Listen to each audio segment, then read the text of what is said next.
नमस्कार, मी विलास बडे. न्यूज 18 लोकमतच्या दमदार 10 या बुलेटिनमध्ये आपल्या सगळ्यांचं स्वागत. मंडळी, पुढच्या अर्ध्या तासात आपण जाणून घेणार आहोत हे राज्यातल्या विधान परिषदेच्या निवडणुकीच्या आखाड्यामध्ये आज महायुतीचा विजय झाला, पण पराभव नेमका कुणाचा झाला, कसा झाला, पडद्यामागे नेमकं काय घडलं, कशी रणनीती होती आणि कोण कोणाला कसं चेकमेट केलं, सगळं विश्लेषण पुढच्या अर्ध्या तासात. इतरही काही महत्त्वाच्या घडामोडी, पण सुरुवातीला हेडलाइन्स. हेडलाइन्स प्रायोजक राजयोग पेंट्स, खुशियां आपकी, रंग हमारे. विधान परिषद निवडणुकीत सत्ताधारी महायुतीची बाजी, महायुतीच्या 9 उमेदवारांचा विजय, महाविकास आघाडीला जोरदार धक्का. पंकजा मुंडेंचं 5 वर्षानंतर विधान भवनात कमबॅक, विधान परिषद निवडणुकीत विजय, आता मंत्रिपदाची ही माळ गळ्यात पडण्याची शक्यता. विधान परिषद निवडणुकीत फडणवीसांचं पुन्हा एकदा मॅजिक, भाजपचे सर्व 5 उमेदवार विजयी.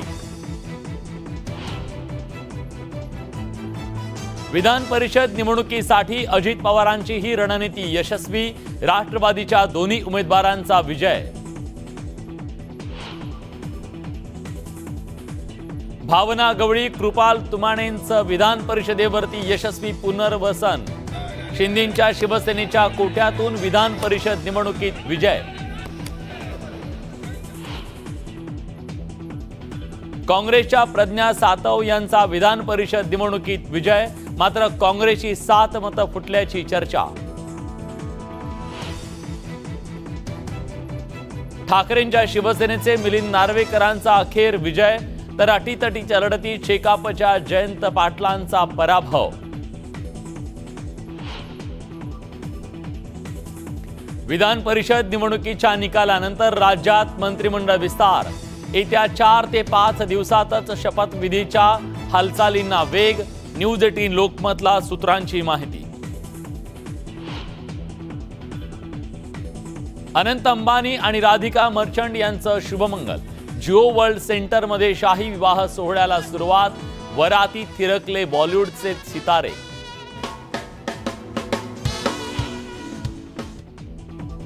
अनंत आणि राधिकांच्या विवाह सोहळ्याला सेलिब्रिटी आणि देश विदेशातल्या दिग्गजांची मांदियाळी.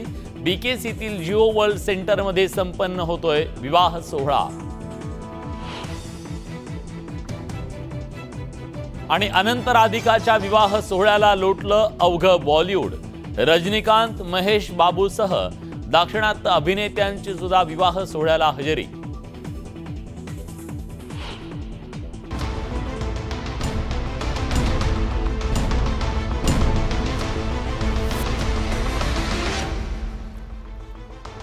विधान परिषद निवडणुकीत सत्ताधारी महायुतीनं महाविकास आघाडीला जोरदार धक्का दिलाय. महायुतीचे सगळेच्या सगळे 9 उमेदवार विजयी झालेत, तर महाविकास आघाडीच्या मतांची फाटाफूट झाल्यानं शेकापच्या जयंत पाटील यांना पराभव पत्करावा लागला. ठाकरेंच्या पक्षाचे मिलिंद नार्वेकर या निवडणुकीत विजयी झाले. विधान परिषद निवडणुकीसाठी कोण विजयी होणार आणि कुणाचा पत्ता कट होणार याची प्रचंड उत्सुकता होती, मात्र महायुतीनं या निवडणुकीत महाविकास आघाडीला धक्का दिलाय. पंकजा मुंडे, परिणय फुके, अमित गोरखे, योगेश टिळेकर, सदाभाऊ खोत हे भाजपचे शिलेदार विजयी झालेत, तर शिंदेंच्या शिवसेनेचे कृपाल तुमाणे, भावना गवळी हे दोन्ही उमेदवार विजयी झालेत. अजित पवारांच्या शिवाजीराव गर्जे आणि राजेश विटेकर यांनीही विजय संपादन केलाय. काँग्रेसच्या प्रज्ञा सातव आणि ठाकरेंच्या पक्षाचे मिलिंद नार्वेकर विजयी झाले, तर शरद पवार यांच्या पक्षानं पुरस्कृत केलेले शेकापचे जयंत पाटील यांना मात्र पराभवाचा धक्का सहन करावा लागलाय. हा विजय जो आहे महायुतीचा 9 लोकांचा, हा विजय त्याचं एक ट्रेलर आहे. मी म्हणे आमची मतं तर मिळालीच, पण महाविकास आघाडीची मतं देखील आमच्याकडे आलेली आहेत. या निवडणुकीत मवियाची काही मतं फुटली आहेत. विधान परिषद निवडणुकीच्या निकालाच्या माध्यमातून महायुतीनं महाविकास आघाडीला जोरदार धक्का दिलाय. विधान परिषद निवडणुकीत सत्ताधारी महायुतीचा वरचष्मा दिसून आला. या निवडणुकीत महायुतीच्या सगळ्या 9 उमेदवारांचा विजय झालाय, मात्र या निवडणुकीत महाविकास आघाडीला धक्का बसला. विधान परिषदेच्या 11 जागांसाठी 12 उमेदवार असल्यानं निवडणूक झाली। या निवडणुकीत महायुतीचे 9, महाविकास आघाडीचे 3 उमेदवार रिंगणात होते। सत्ताधारी आणि विरोधकांकडून आपले सगळे उमेदवार जिंकतील असा दावा करण्यात आला। मात्र या निवडणुकीत अखेर सत्ताधारी महायुतीनं महाविकास आघाडीला धक्का दिला। या निवडणूक निकालाची काही ठळक वैशिष्ट्ये पाहूयात। महायुतीच्या या विजयाचे खरे हिरो पुन्हा एकदा उपमुख्यमंत्री देवेंद्र फडणवीस ठरले। 2 वर्षांनंतर पुन्हा एकदा विधान परिषद निवडणुकीत फडणवीसांचं मॅजिक पाहायला मिळालं। या निवडणुकीत काँग्रेसची 8 मतं फुटली। मात्र शरद पवार यांना अजित पवारांचं एकही मत फोडता आलं नाही।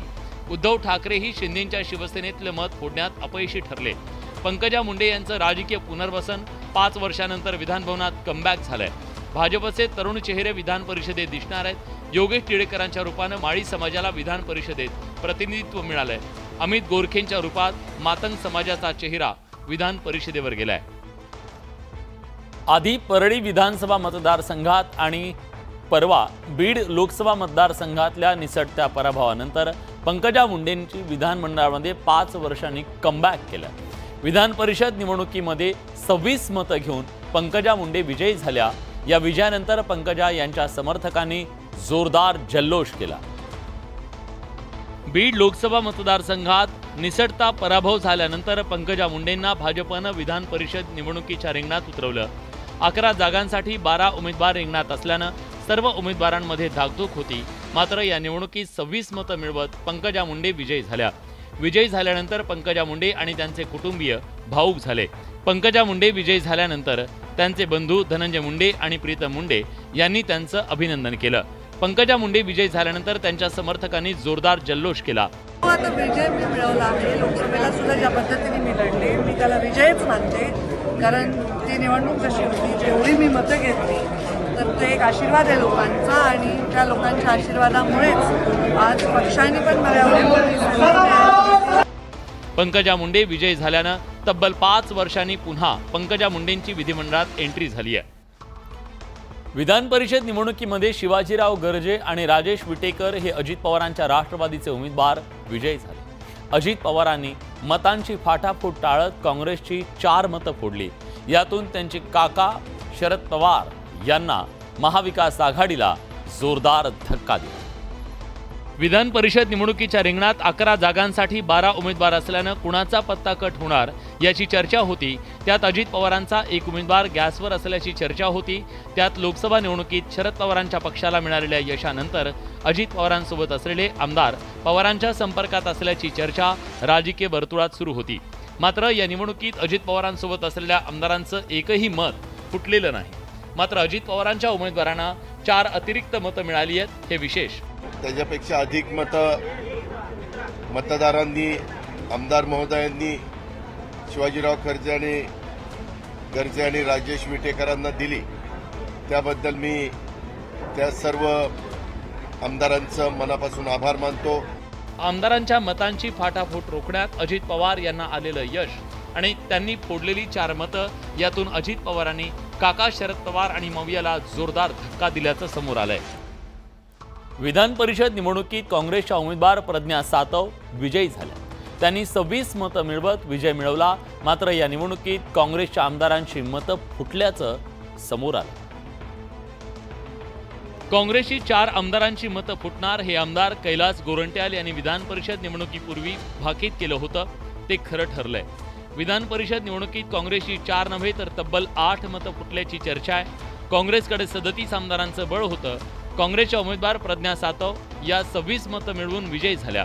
काँग्रेसच्या उरलेल्या 12 मतांपैकी मवियाऐवजी ती मतं महायुतीकडे वळली। त्यामुळे काँग्रेसला धक्का बसला। पक्षानं दिलेल्या निर्देशानुसार मतदान केल्याचं काँग्रेस आमदार जिशान सिद्दीकींनी म्हटलंय। उन्होंने मुझे कहा, मैंने किया, इसके आगे मैं क्या कह सकता हूँ। जो पार्टी लीडरशिप बोलेगी वही हम करते हैं। हम तो आम कार्यकर्ता है। हे जे पार्टी विरोधी ज्यांनी काम केलं, पार्टीशी बेईमानी केली, पार्टीशी गद्दारी केली, अशा लोकांना बाहेरचा रस्ता दाखवला जाईल। 2022च्या निवडणुकीतही काँग्रेसच्या मतांची फाटाफूट झाली। याचीच पुनरावृत्ती विधान परिषद निवडणुकीत झाली आहे। उद्धव ठाकरेंचे स्वीय सहाय्यक राहिलेले शिवसेना उद्धव बाळासाहेब ठाकरेंच्या शिवसेनेचे सचिव मिलिंद नार्वेकर अखेर विजयी झाले। त्यांचा हा विजय त्यांच्या वैयक्तिक संबंधांचा विजय असल्याचं बोललं जात आहे। एक शाखा अध्यक्ष ते पक्षप्रमुखांचा स्वीय सहाय्यक असा प्रवास करणाऱ्या मिलिंद नार्वेकरांची विधान परिषदेच्या सभागृहात एंट्री झाली आहे। शिवसेनेकडे निवडून येण्यासाठी आवश्यक असलेल्या मतांचा कोटा पूर्ण करण्याइतकं संख्याबळ नव्हतं, तरीही जयंत पाटील यांना धोबीपछाड देत नार्वेकरांनी विजय खेचून आणला। त्यांच्या या विजयात त्यांच्या सर्वपक्षीय मित्रांचा अदृश्य हात असल्याचं बोललं जात आहे, कारण पहिल्या फेरीत 22 मतांवर अडलेली नार्वेकरांची गाडी दुसऱ्या फेरीत दुसऱ्या पसंतीच्या मतांच्या जोरावर तुफान वेगानं धावल्याचं समोर आलं आणि तिथंच त्यांनी विजय संपादित केला। आम्हाला मिलिंद नार्वेकर विजय होणार याची 100% खात्री होती आणि एकंदर मतांच्या स्ट्रॅटेजीनुसार ते त्या ठिकाणी निवडून आलेले आहेत। सर्व पक्षीय नेत्यांसोबत असलेले त्यांचे अतिशय सलोख्याचे संबंध त्यांना अटीतटीच्या लढतीत कामी आले हे स्पष्ट आहे। त्यांच्या विजयामुळे त्यांचं उबाठातलं महत्त्व अधिक वाढणार आहे हे नक्की। विधान परिषदेच्या 11 जागांसाठी मतदान सुरू असताना राजकीय गाठीभेटींचा सिलसिला पाहायला मिळाला। एकमेकांवर कायम टीका करणारे कट्टर विरोधक हसत खेळत गप्पा मारताना दिसले। या गाठीभेटींमध्ये एक भेट मात्र राजकीय वर्तुळात चर्चेचा विषय ठरली। विधान परिषद निवडणुकांसाठी मतदान सुरू असताना विधानभवनात ठाकरे गटाचे खासदार संजय राऊत आणि भाजपचे नेते चंद्रकांत पाटील यांची भेट झाली। विशेष म्हणजे चंद्रकांत पाटील यांनी माघारी येऊन संजय राऊतांची भेट घेतली।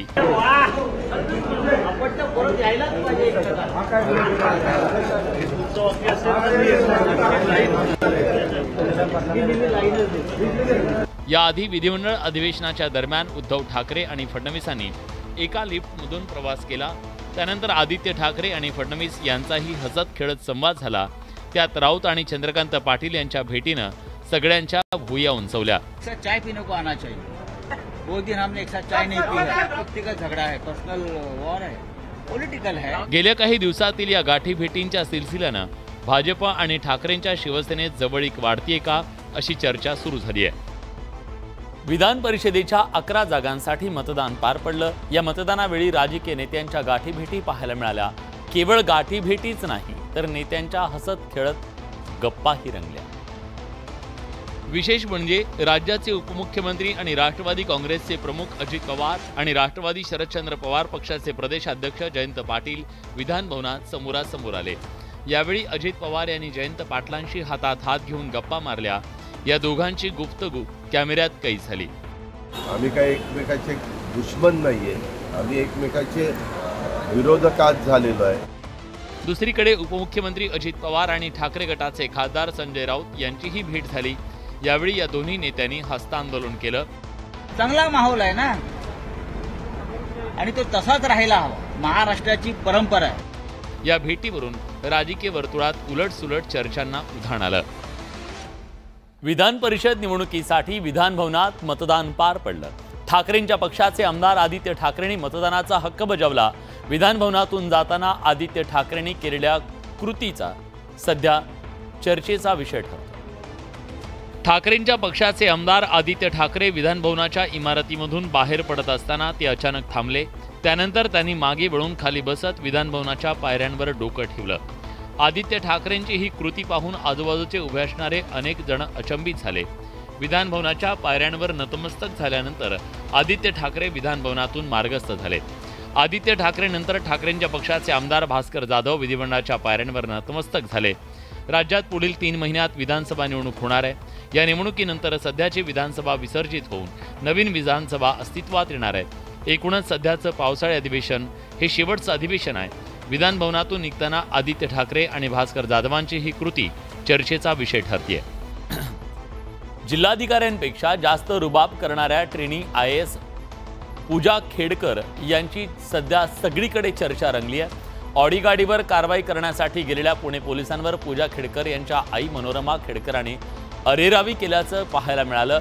अशात आता याच मनोरमा खेडकरांचा एक जुना पिस्तूलधारी व्हिडिओ व्हायरल होतोय। या व्हिडिओमध्ये वादग्रस्त IAS अधिकारी पूजा खेडकर यांच्या आईकडून मुळशी तालुक्यात शेतकऱ्यांवर दादागिरी करत असल्याचं पाहायला मिळतंय। पूजा खेडकर यांचे वडील दिलीप खेडकर यांनी सरकारी नोकरी करताना कोट्यवधींची संपत्ती कमवल्याचं बोललं जात आहे। त्यातून त्यांनी अनेक ठिकाणी जमीन खरेदी केली। पुणे जिल्ह्यातल्या मुळशी तालुक्यात खेडकर कुटुंबानं 25 एकर जमीन खरेदी केली। ती करताना शेजारच्या शेतकऱ्यांच्या जमिनीवर देखील अतिक्रमण करण्याचा प्रयत्न केला। या शेतकऱ्यांनी जेव्हा या गोष्टीला विरोध केला तेव्हा पूजा खेडकर यांच्या आई मनोरमा खेडकर बाउन्सर घेऊन तिथं पोहोचल्या. त्यांनी हातात पिस्तूल घेऊन शेतकऱ्यांना धमकावलं असा आरोप होतोय. त्यामुळे अरेरावी दमदाटी करणं खेडकर कुटुंबियांची ओळख बनली आहे का, हा सवाल उपस्थित होतोय. वादग्रस्त ट्रेनी IAS पूजा खेडकर यांच्या आई मनोरमा खेडकर यांनी मुळशी तालुक्यातल्या शेतकऱ्यांवर दादागिरी केल्याचं उघड झालं. शेत जमिनीच्या मालकी हक्कावरून झालेल्या वादादरम्यान मनोरमा खेडकरांनी चक्क पिस्तूल काढल्याचं व्हिडिओतून समोर आलं. यावेळी मनोरमा खेडकर आणि शेतकऱ्यांमध्ये काय संवाद झाला पाहू.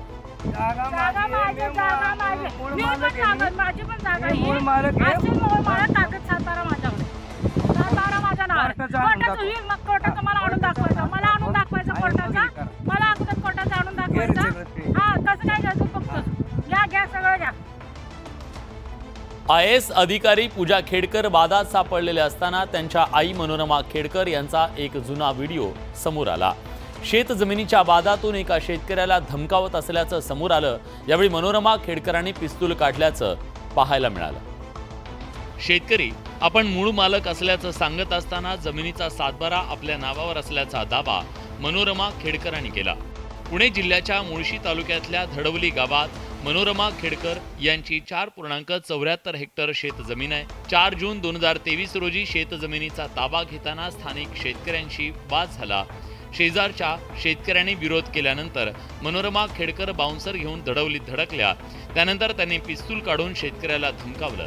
आश्चर्याची बाब म्हणजे या शेतकऱ्यांनी याबाबत पुण्यातल्या पौंड पोलीस ठाण्यात तक्रार देण्याचा प्रयत्न केला. मात्र वरून दबाव आल्यानं त्यांची साधी तक्रार नोंदवली गेली नाही असा त्यांचा आरोप आहे. स्टेशनला आमच्याच विरोधात कंप्लेंट दाखल केली. ताकदीचा वापर करून सामदाम दंडभेद करून त्यांचा इथं ताबा घेण्याचा प्रयत्न चालू आहे.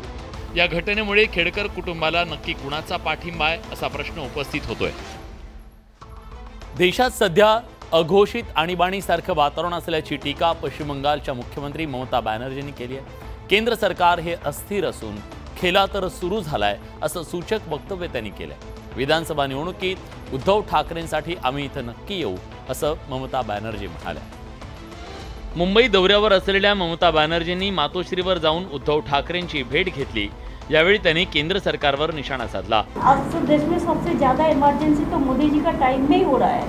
केंद्र सरकार अस्थिर असल्याचा दावा ममता बॅनर्जींनी केला. खेला तो सुरू हो गया, चलते रहेगा. आगामी विधानसभेत ठाकरेंच्या शिवसेनेचा प्रचार करणार असल्याचं ममता बॅनर्जींनी म्हटलंय. इलेक्शन का टाइम में हम जरूर आएंगे. हम उद्धव जी के लिए कैंपेन करेंगे. दीदी नेहमी येतात तेव्हा घरी येतात. त्याच्यामुळे आमचे एक भाई बहन का रिश्ता है और पारिवारिक मुलाकात थी. पक्षाचं चिन्ह काढून घेतलं तरी उद्धव ठाकरे वाघासारखे लढल्याचं ममता बॅनर्जींनी सांगितलंय. मनोज जरांगे यांचं जालन्यात आज मोठ्या उत्साहात स्वागत करण्यात आलं. यावेळी मराठा समाजाला आरक्षण मिळाल्याशिवाय मागे हटणार नाही असा निर्धार जरांगेंनी व्यक्त केला. मराठा आरक्षणाबाबत जनजागृती करण्यासाठी मनोज जरांगे यांनी काढलेली शांतता रॅली मराठवाड्यातल्या विविध भागांना भेट दिल्यानंतर आज जालन्यात परतली. जालन्यात आगमन होताच मनोज जरांगे यांचं जल्लोषात स्वागत करण्यात आलं. सगळे सोयरीची अंमलबजावणी व्हावी म्हणून शांतता रॅली असल्याचं जरांगे म्हणाले. शांततेचं युद्ध आहे म्हणूनच सरकारला केलं. शांततेच्या युद्धात लय ताकद आहे. शांतीनं जर आपण लावून धरलं ना, जगात आणि राज्यात कोणाचा टप्पर नाही आपलं आंदोलन मोडून काढायचे. कोणाचा मराठा आरक्षण मिळाल्याशिवाय मागे हटणार नाही असा निर्धार मनोज जरांगेंनी केलाय. मराठ्यांना जी बाजी लावायची वेळी ती लावायची, पण ओबीसीतून मिळालेला आपलं नोंदी एकाही नोंद रद्द होऊ द्यायची ना. वेळ प्रसंगी जी लढायची वेळ ते लढायचं. आरक्षण प्रश्नी मनोज जरांगे यांनी सरकारला 13 जुलैपर्यंतचा अल्टिमेटम दिलाय. जालन्यातल्या या रॅलीला मराठा समाजाच्या बांधवांनी मोठी गर्दी केली. तर या होत्या दिवसभरातल्या सगळ्या महत्त्वाच्या बातम्या, दमदार बातम्या. दमदार 10 या बुलेटिनमध्ये आपण इथेच थांबतोय. ताज्या घडामोडींसाठी बघत रहा न्यूज 18 लोकमत.